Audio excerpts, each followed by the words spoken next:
Elle m'a intimidé là d'un coup. Bonjour à tout le monde. Que la grâce et la joie de notre Seigneur nous soient richement partagées ce matin. Après une présentation pareille, je suis vraiment intimidé. Mais après, elle oublie qu'elle viendra à Marrakech, que je me vengerai. Hein? Il se pourrait que je sois rancunier, hein? On ne sait jamais.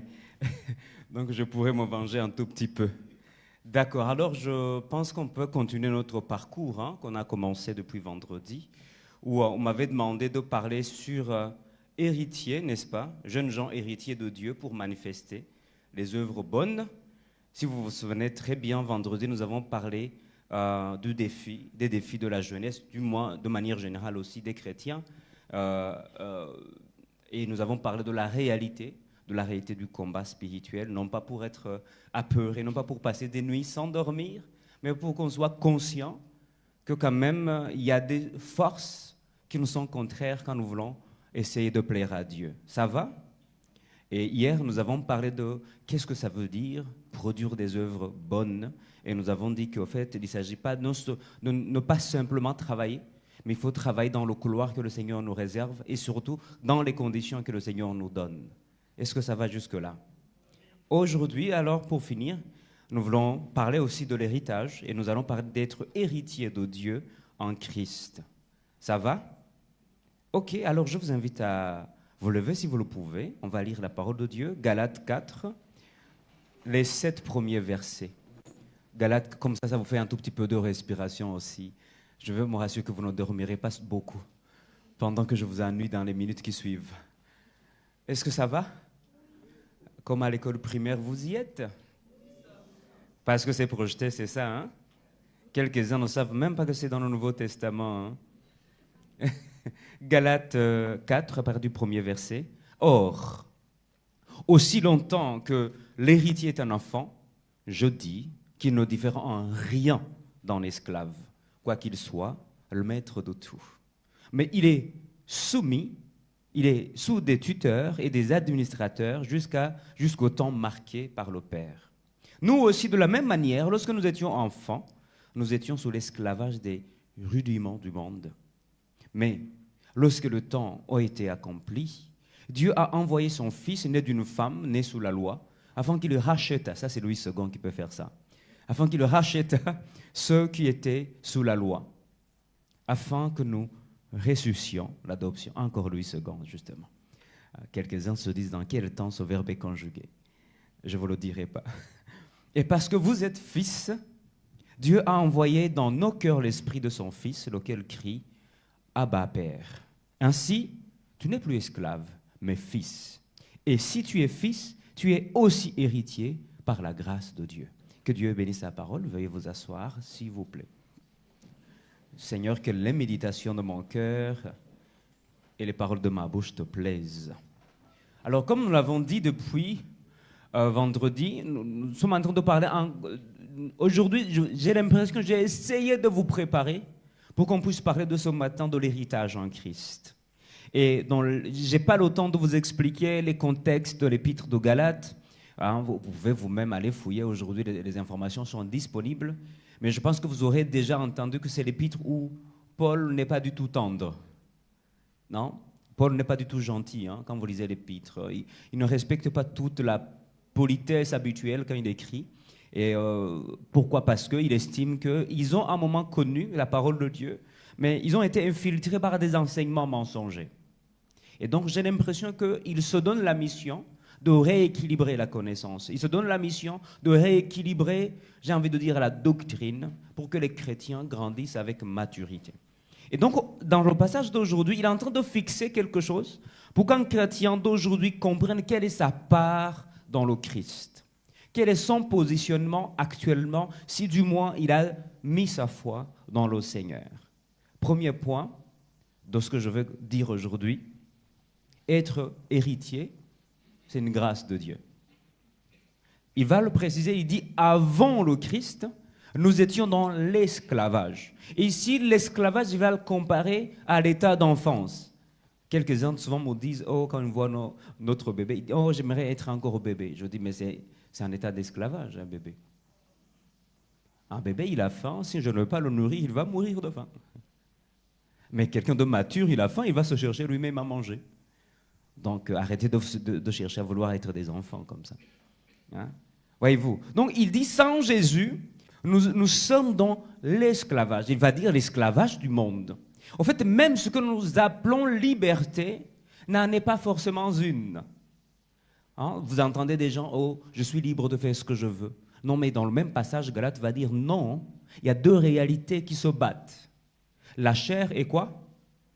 Et l'esprit, de sorte qu'on ne fasse pas ce qu'on veut. Vérifiez bien si vous avez vraiment fait ce que vous vouliez. Ou ce n'est pas la chair qui vous a conduit à faire ce que vous avez fait. Donc, Paul est en train de rappeler qu'au fait, dans les règles, si je ne suis pas dans le Seigneur, je ne suis pas libre même quand je pense que je suis libre. Il y a une force qui est en train de conduire ma vie, et en l'occurrence la chair, du moins, ou le monde. Donc, dans ce passage, il va dire, nous étions quoi? Nous étions dans l'esclavage des rudiments du monde. Alors, le mot rudiment, des fois, est très compliqué. Vous allez trouver dans d'autres versions, on parlera des éléments du monde. Et pour Paul, quelques-uns disent que, en fait, les rudiments du monde ou les éléments du monde, ce sont les éléments de la foi avant Christ. Bon, il jette un commentaire particulier sur la foi qu'on a si on est, j'ai envie de dire l'héritage, l'héritage juif. Et l'exemple, c'est les traditions juives. Ça, c'est ce qu'il va lister parmi les éléments, les rudiments du monde. Mais on peut donner l'exemple. Et d'ailleurs, c'est ce qui va être regagné dans Galates, où il va dire, on parle de la circoncision par exemple. Si vous n'êtes pas circoncis, vous n'êtes pas sauvé.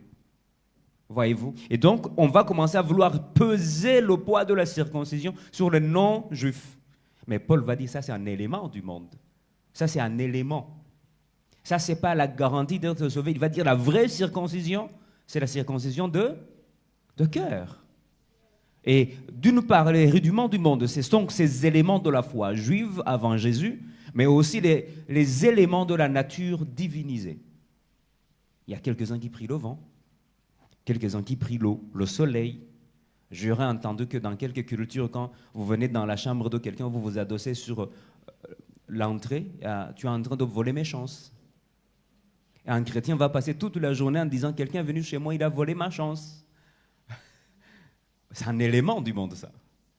Et si je veux conditionner ma journée du fait que quelqu'un s'est adossé sur ma porte, vous comprenez combien je suis en esclavage, hein? Donc ma journée dépendra de quelqu'un qui s'est adossé ou pas sur ma porte. Ça, c'est un élément du monde. Et si vous regardez très bien dans nos cultures, nous avons des petites croyances comme ça. N'est-ce pas? Aussi, tu te lèves de ce côté, c'est que Dieu est avec toi aujourd'hui. Je vous laisse digérer ça un tout petit peu. Donc, il est en train de dire, avant le Christ, nous étions sous un esclavage. Et sous un esclavage, il compare ça à l'état d'enfance. Mais il dit, lorsque le temps a été accompli, qu'est-ce qui s'est passé? Nous avons été rachetés. Chers amis, nous n'étions pas de la liste. Hein? Nous n'étions pas de la liste. Et Jésus va illustrer ça beaucoup de fois dans la Bible en disant, un homme a invité les gens pour la fête. Mais chacun a trouvé une excuse. Et des fois, quand vous lisez bien, c'est vraiment des excuses qui n'ont pas de sens. Mais après, il va dire, allez chercher ceux qui sont dans les rues. Ah bon, c'est toi et moi, nous étions dans la rue. Nous n'étions pas invités à la festivité. Nous n'étions pas invités au repas du roi. Mais par grâce, nous sommes déjà invités en Jésus-Christ. Donc nous avons été sauvés, nous avons été adoptés. Paul va dire, nous avons été greffés, n'est-ce pas? Donc nous avons été adoptés. Ça, nous avons déjà dit depuis la semaine, depuis le week-end, ça c'est, nous avons eu le salut par grâce au moyen de la foi. Et nous l'avons rappelé hier. Il dit, ce n'est pas par les œuvres afin que personne ne sauve. Vous imaginez si on avait fait quelque chose pour être sauvé? Déjà, nous qui passons ici prêcher, des fois nous faisons beaucoup d'histoires. Si alors j'avais acheté mon salut... Donc il va dire, il est en train de dire quelque part aussi que cette adoption donc est une grâce. On n'a rien fait pour être, à part croire, hein. On n'a pas acheté notre salut.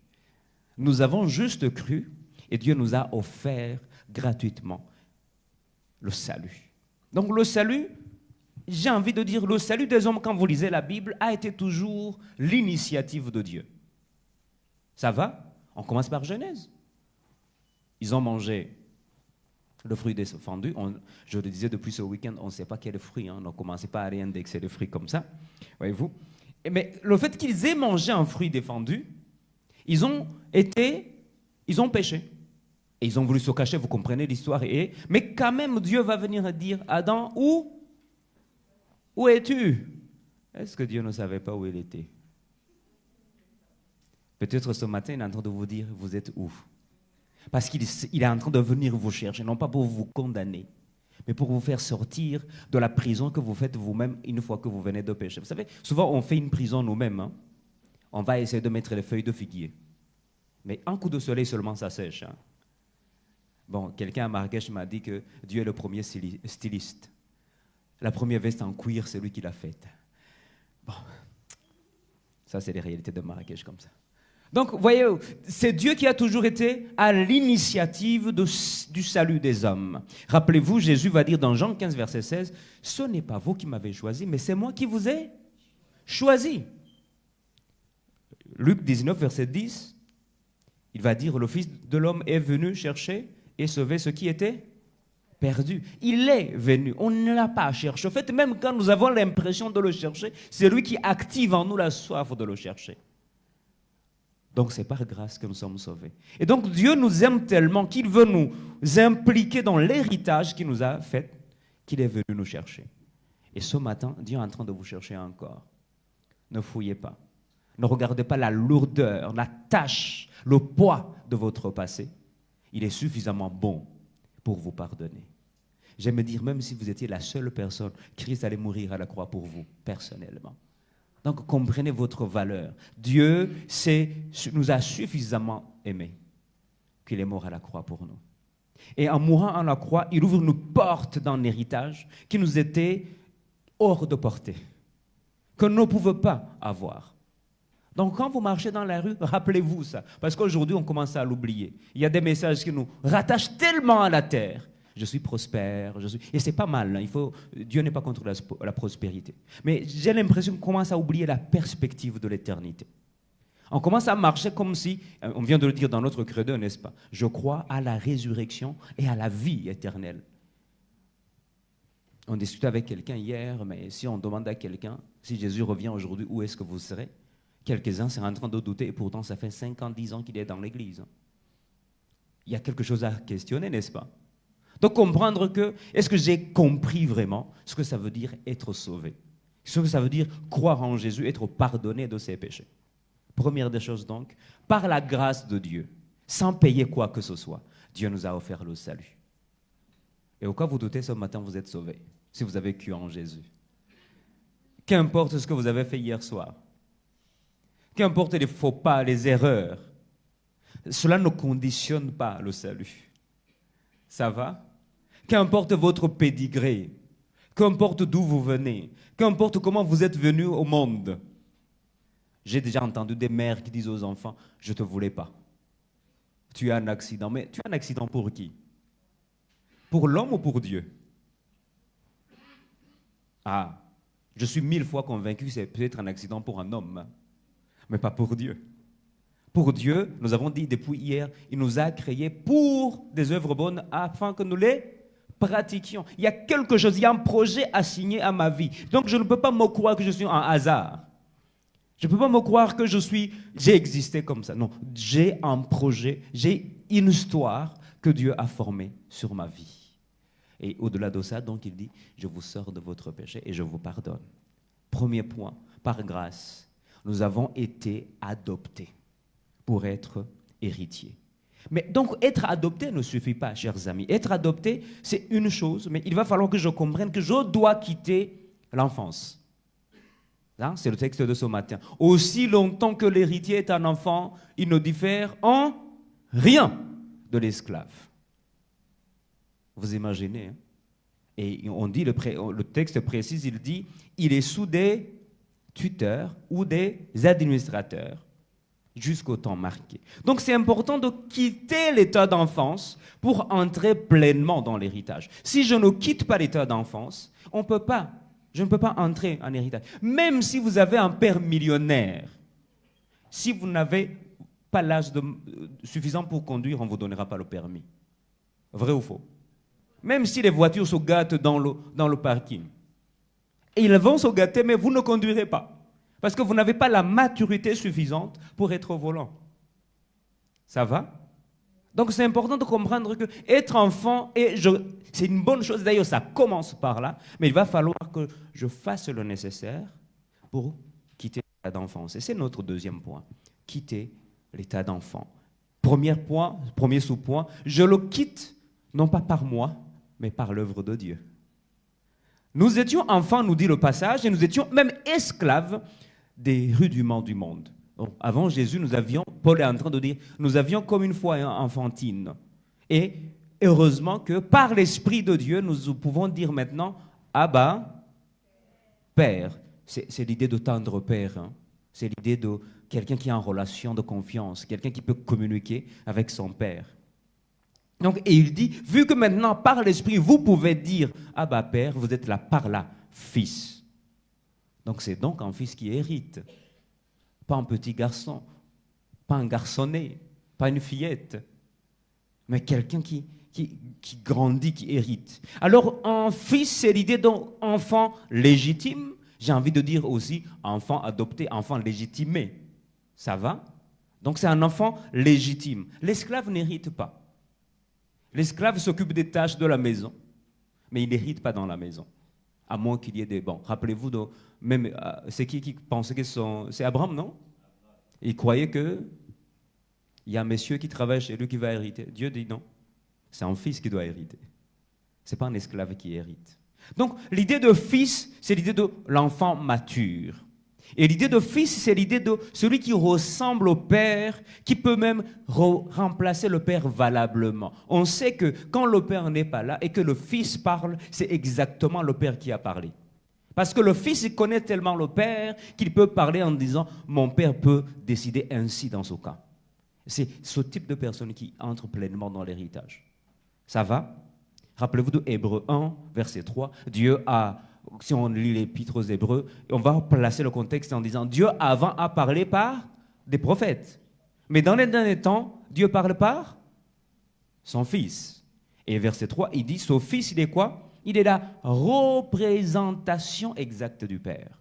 Ce Fils, il est quoi? Il est l'empreinte de la personne de Dieu. Il est l'expression parfaite de son être.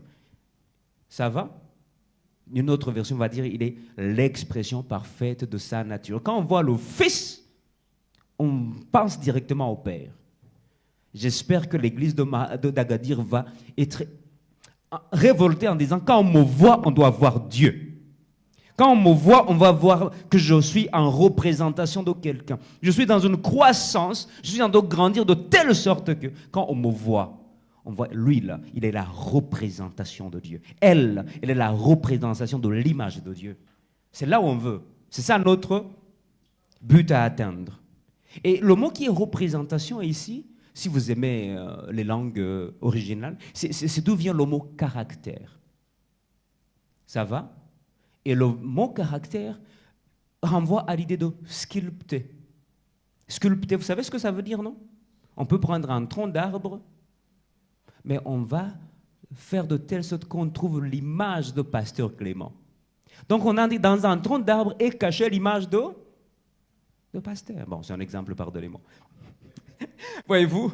Et donc, ça veut dire que l'image est cachée. Et j'ai toujours dit aux enfants de Dieu, chaque fois qu'on pense repentance, qu'on pense sanctification, on pense que Dieu va nous laver d'une eau comme ça. Non, non, Dieu enlève les parties pour retrouver le caractère. Dieu va sculpter notre tronc pour retrouver l'image de lui en nous. Donc Dieu n'ajoute pas pour la sanctification, Dieu enlève. Il enlève les choses du monde, il enlève l'héritage des choses du sol, il enlève l'envie, il enlève la chair, il enlève l'esclavage, pour qu'au fond de nous, on retrouve l'image de Dieu. Et là, vous commencez à grandir.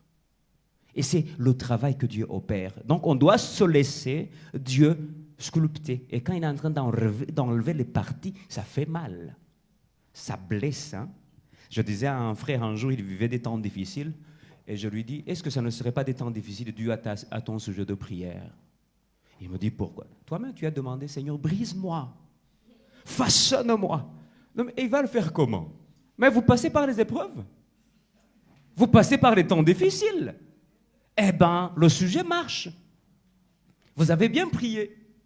Et là, vous êtes en train de passer par un couloir où il y a des pressions. Seigneur, pourquoi je vis ça? Eh bien, c'est vous qui avez prié pour ça. Alors, il faut prier pour ça. Hein? Je ne veux plus prier comme... Non, si vous ne passez pas par ce couloir, mais vous n'atteindrez pas la maturité. Ça va? D'une part, donc, c'est l'œuvre de Dieu pour parvenir à la maturité, mais d'autre part, ça sera notre volonté personnelle. Ça va? 1 Corinthiens 13, on parle de quoi?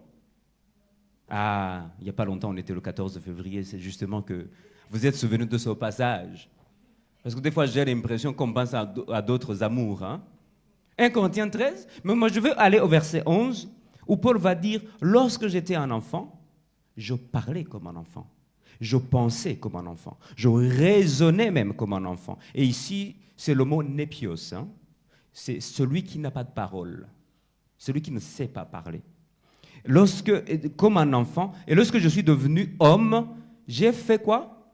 Disparaître ce qui était de l'enfant. Il dit non, à un moment, j'ai décidé moi-même de faire disparaître ce qui est de l'enfant. Parole vivante dit ceci. Lorsque j'étais un enfant, je parlais comme un enfant, je raisonnais comme un enfant, mes jugements étaient puérils. Ah, des fois, on peut trouver un monsieur de 50 ans, mais il est puéril. Hein? Voyez-vous. Et il dit, une fois devenu homme, je me suis défait de ces enfantillages qui ont perdu leur raison d'être. Donc, vous voyez ici, il va désirer lui-même aller dans l'état de maturité. Bien aimé, il y a des choses qui se passent naturellement, comme la taille que vous avez. Mais il y a d'autres choses, ça devra être une raison, j'ai envie de dire, ça doit être intentionnel. C'est un mot que j'aime beaucoup. Parce qu'aujourd'hui, nous les chrétiens, nous avons oublié d'être intentionnels. Je sais pourquoi je fais ce que je suis en train de faire. Je sais où me conduisent les actes que je suis en train de poser maintenant. Ça va? Je pense que je l'ai dit tellement de fois ce week-end. On doit arrêter de vivre au hasard. On vous appelle, est-ce qu'on peut aller à Casa? Oui, je suis disponible. Mais pour faire quoi? Vous n'avez pas des examens à préparer? Ou vous n'avez pas des rapports à rendre demain aux ceux qui travaillent? Mais pourquoi aller à Casa? Et après, oh, le boss est contre moi, je n'ai pas donné les meilleurs rendements. Vous êtes à Casa au lieu de préparer ce qu'il faut préparer. Un chrétien ne peut pas vivre au hasard. Ça va? C'est un enfant qui vit au hasard.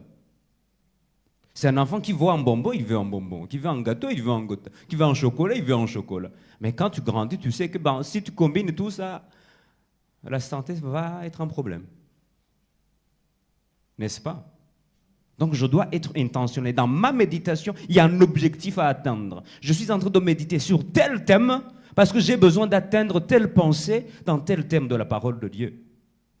On ne médite pas. Hein? Quelqu'un m'a dit, on fait à la plouffe, n'est-ce pas?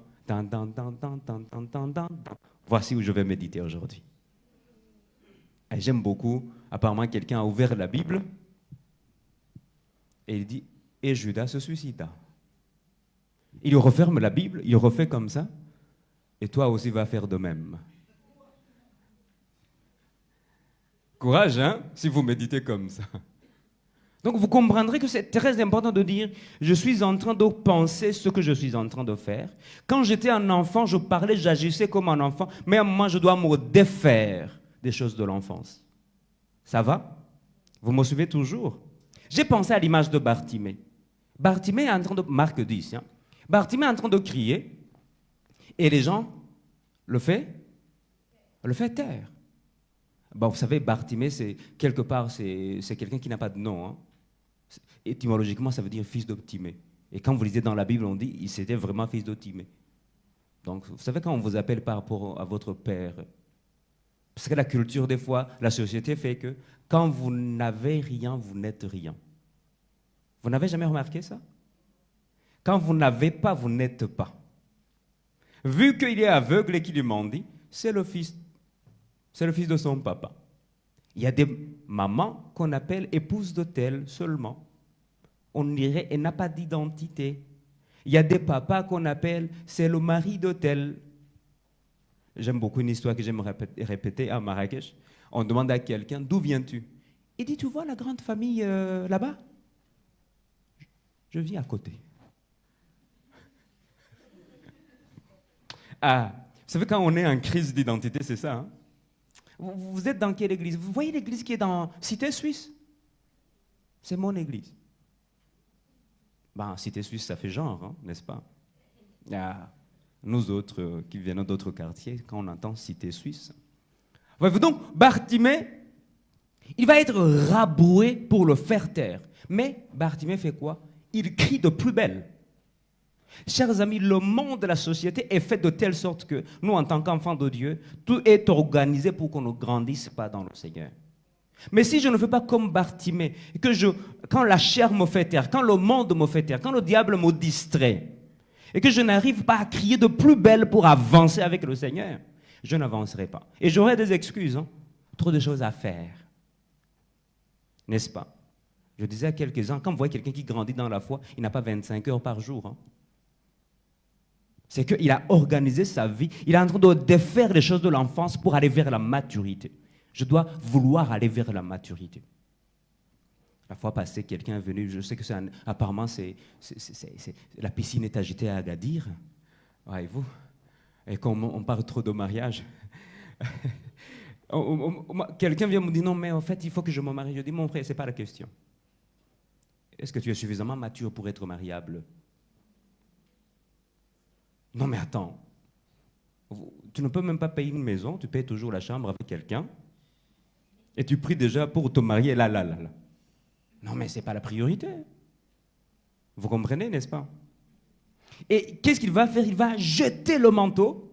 Et des fois, il va falloir jeter beaucoup de choses qui nous empêchent. Des fois même des amis. Parce qu'il y a des faux amis. Hein.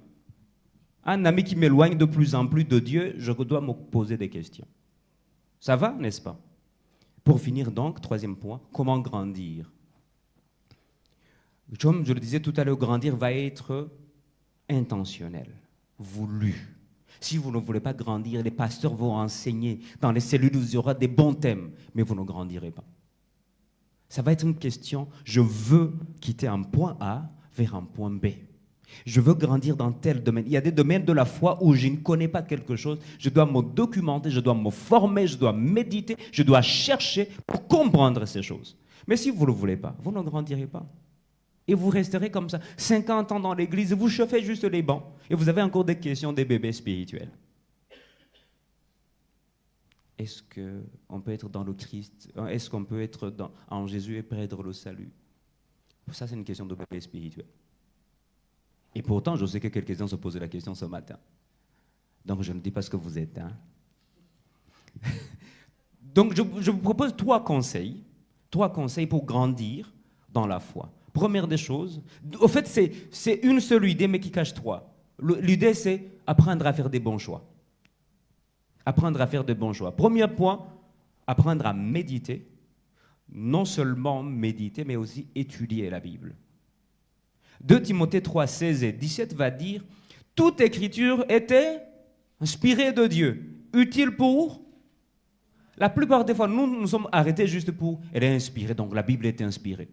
Mais ce n'est pas ce que Paul veut dire à Timothée. Il veut dire l'utilité de la parole de Dieu. Il dit la parole de Dieu est inspirée pour, enseigner, convaincre, corriger, instruire. Et dit donc, si je ne connais pas la parole de Dieu, donc je ne suis ni enseigné, ni convaincu, ni corrigé, ni instruit. J'apprends à méditer, à étudier la parole de Dieu. Et il dit, il y a une raison, afin que l'homme de Dieu soit accompli et propre à toute bonne... Vous comprenez que je suis toujours dans le thème, n'est-ce pas? Ben oui, je veux être capable de faire des bonnes œuvres, je dois être instruit, enseigné, convaincu. D'autres versions vont dire persuadé et corrigé. Aujourd'hui, on n'ose plus corriger les gens. Hein. Vous me corrigez, je quitte l'église. Bon, et vous allez juste être, on peut dire quoi? Sans église fixe. Ça existe, hein? Nomade hein, spirituel. Ça, c'est intéressant. Ok. Josué 1, verset 8 que nous connaissons, il dit que ce livre de la loi ne s'éloigne point de ta bouche. Médite-le pour agir fidèlement, conformément à ce qui est écrit. Ce n'est pas le méditer seulement, mais aussi il y a une invitation à agir conformément. Ça va? Car c'est alors que tu auras du succès dans tes entreprises, c'est alors que tu réussiras. J'aime beaucoup l'idée, médite-le jour et nuit. Qu'est-ce que ça cache pour moi deux idées. L'une, c'est médite-la continuellement. Mais l'autre aussi, c'est médite-la quand il fera jour pour toi ou quand il fera nuit pour toi. Médite-la dans les temps difficiles, médite-la dans les bons moments. Il y a des gens qui ouvrent la Bible parce qu'ils commencent à vivre des temps difficiles. Vous les connaissez, non? Là, il faut que je comprenne la volonté de Dieu. Mais si vous n'avez pas appris à connaître la volonté de Dieu dans les bons moments, je ne suis pas sûr que vous soyez outillé à ce moment de comprendre la volonté de Dieu. Donc, je dois être capable de revenir à la parole de Dieu dans les temps difficiles, quand il fait nuit pour moi, mais aussi dans les bons moments. Il y a des gens, quand tout va bien, ils ne viennent même plus à l'église. Ben attends, l'église, c'est pour les pauvres. Il y a quelqu'un qui m'a dit ça un jour. Bon, en fait, vous venez à l'église parce que vous êtes misérable, donc je dis, en tout cas, je sais que je suis misérable, mais ce n'est pas financièrement. C'est mon âme qui était misérable. Et là, j'ai voulu chercher Dieu. Dans cette misère-là, je sais que j'en ai. Voilà pourquoi je viens chaque fois vers lui. Et sur cet égard, nous sommes tous misérables.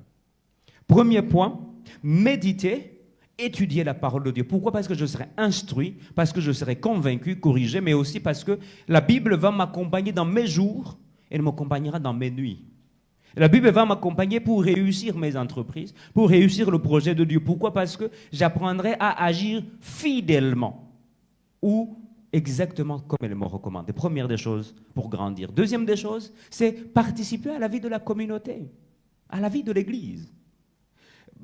Proverbe 27, verset 17 dit « L'homme s'affine au contact de son prochain ». C'est la Bible du Seigneur qui le dit. Sinon, vous avez entendu le faire, Église? Le faire. Donc, il dit ici « L'homme s'affine au contact de son prochain, tout comme le fer se polit par le fer ». Il y a des gens qui m'ont dit « Non, moi je suis chrétien, je n'appartiens à aucune communauté. De toutes les façons, j'appartiens à l'Église universelle. » Je dis « Au fait, la bonne nouvelle, c'est que l'Église universelle est invisible. » Donc vous êtes invisible, monsieur. Non, on doit être dans une famille avec laquelle on grandira. Des fois, ça va s'effriter. Ben oui, il y aura des désaccords. Mais c'est dans ces désaccords-là que j'apprends à grandir. Il y a des gens qui veulent qu'il y ait une église où tout va bien. Non, je ne veux pas grandir si tout va bien. Il faut des fois qu'on me parle mal, que je gratte un peu, que je rentre à la maison, que j'apprenne à pardonner. Ça va? Je ne suis pas en train d'encourager les gens à mal parler.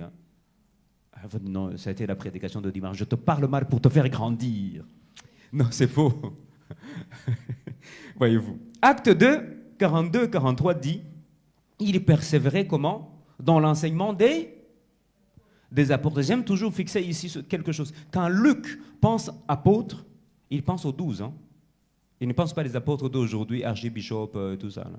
Pour lui, ça n'existe. Même Paul, quelque part, on dirait que même Paul n'est pas un apôtre. Ça va? Donc l'enseignement des apôtres pour Luc, c'est l'enseignement fidèle à la vie de Jésus, parce que c'est les apôtres qui ont vécu avec Jésus. Donc ça cache l'idée de l'enseignement fidèle à la parole de Dieu. Et aujourd'hui, tout n'est pas fidèle à la parole de Dieu. Donc si je persévère où l'enseignement n'est pas l'enseignement qui est fidèle, eh bien on va m'enseigner autre chose. Donc il persévérait dans l'enseignement des apôtres, dans la communion fraternelle, dans la fraction de pain, et quoi? Et dans les prières. Vous savez que ici, les prières, ce n'est pas beaucoup de prières matin, tout ça là. Les prières, rappelez-vous, à son moment, il prie un tout petit peu avec les horaires juifs.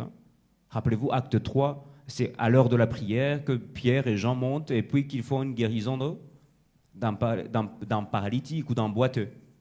C'était à l'heure de la prière, on dit c'était à la 9e, donc 15 heures d'aujourd'hui. Donc comprenez que ici c'était la vie pratique quotidienne. Hier je parlais de la régularité. Et dans les prières donc. Et la conséquence c'était quoi? La crainte s'emparer de chacun. Quand vous voyez une église où on n'a plus la crainte de Dieu, posez-vous la question. Dans l'église où pendant qu'il y a la louange ou l'adoration, les gens sont en train d'envoyer des notes vocales, de répondre aux messages urgents. Mon ami, vous avez ailleurs pour le faire. On n'a que 2 heures ici. Donc, si vous commencez à perdre la crainte de Dieu, comprenez que vous n'êtes plus en train de grandir. Quand les anciens qui ont grandi disent son message, je le connais de toutes les façons. Vous avez déjà vu des gens comme ça, non? Vous voyez, même quand la prédication, il y en a qui croiser les bras comme ça, oui, mais ça, c'est le thème que je connais. En fait, ce n'est pas de la croissance. Vous êtes en train de rétrograder, mon frère. Parce qu'il y a, s'il y a quelque chose qui se passe avec Dieu, que je suis en train de grandir, je grandirai aussi dans la crainte de Dieu. Et la crainte de Dieu, c'est cette tension entre la proximité, que Dieu est proche, il est là, mais aussi sa grandeur. Donc je suis en train de... Je pense à sa grandeur, mais je sais aussi qu'il est tout proche. Et du coup, je sais qu'il est là, mais en même temps, ce n'est pas mon pote. Vous voyez l'équilibre qu'il faut avoir? Je sais qu'il est à la fois tout proche, mais Dieu, ce n'est pas mon pote avec qui on peut manger le riz ensemble. C'est quand même Dieu, souverain, roi de l'univers, créateur de toutes choses. Donc, il y a une révérence que je dois avoir avec lui, malgré le fait qu'il soit avec moi. Ça va jusque-là? Et pour finir, la troisième et la dernière, si je dois grandir et devenir héritier, je dois choisir mon entourage. 1 Corinthiens, je l'ai déjà cité hier, 15:33, les mauvaises compagnies. Et je vous ai dit qu'il y a une version que je préfère le plus, elle dit dégrade. Parce qu'on apprend à délibérer petit à petit. Petit à petit. Petit à petit. Il y a des choses qu'avant, c'était impossible que je le fasse. Mais vu que je vis avec des gens qui le font, je commence à le faire. C'était impossible que je tombe dans l'escroquerie. Mais maintenant, je suis maître de jeu dans l'escroquerie. Et il y a des versets bibliques, en fait, vous mangerez à la sueur de votre faim. Donc, je suis en train de travailler. Non, non, vous travaillez mal. C'est l'escroquerie. Proverbe 13, verset 20, dit, si tu vas avec les sages, tu deviendras sage. Je pense que vous comprenez l'inverse. Hein? Si tu fréquentes les sots, tu auras des ennuis. Donc, l'une des choses qui va beaucoup nous aider, vous voulez grandir dans la foi, mais fréquentez les gens qui aiment Dieu. Vous voulez grandir dans la foi, fréquentez les gens qui sont passionnés de Dieu. Mais vous êtes avec les gens qui disent, bon, au fait, on va à l'église quand on a le temps. Bon, l'église, c'est quoi d'ailleurs? Nous, de toutes les façons, nous sommes sauvés. Ben là, vous avez un moment, vous allez rétrograder. Donc, 3 choses. 1, méditer, étudier la parole de Dieu. 2, participer à la vie de la communauté. Et 3, choisir son entourage. Bien aimé, c'est un héritier. Celui qui hérite, c'est parce qu'il devient mature. Sinon, tout ce qu'il devrait avoir est sous les tuteurs, est sous les administrateurs. Et je ne pense pas que Dieu veuille que quelqu'un d'autre soit un gestionnaire de vos affaires. Il veut que vous soyez capable de gérer vos affaires. On est en train de parler de jeunes, mais en même temps, on parle de 21 ans. C'est donc l'âge, dans quelques pays, c'est l'âge légal de se marier, hein, 21 ans. Donc c'est l'âge suffisant pour comprendre que si je ne veuille pas moi-même grandir, personne ne me fera grandir à ma place. D'une part, d'autre part, c'est parce que je n'ai pas encore atteint l'état de maturité qu'il y a des choses que je ne vis pas avec Dieu. Qu'il y a des choses que je ne peux pas expérimenter avec Dieu parce qu'il y a des choses qu'on ne donne pas aux enfants. Non pas parce qu'on ne les aime pas, pour leur bien. Pour leur bien.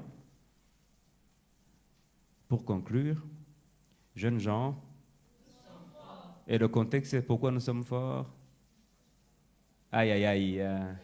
Parce que nous avons vaincu le malin. C'est ça, hein? Que Dieu vous bénisse abondamment. Je vais inviter Pasteur Clément, il peut prier pour nous. Il a prié avant la prédication, il peut prier pour nous aussi après la prédication.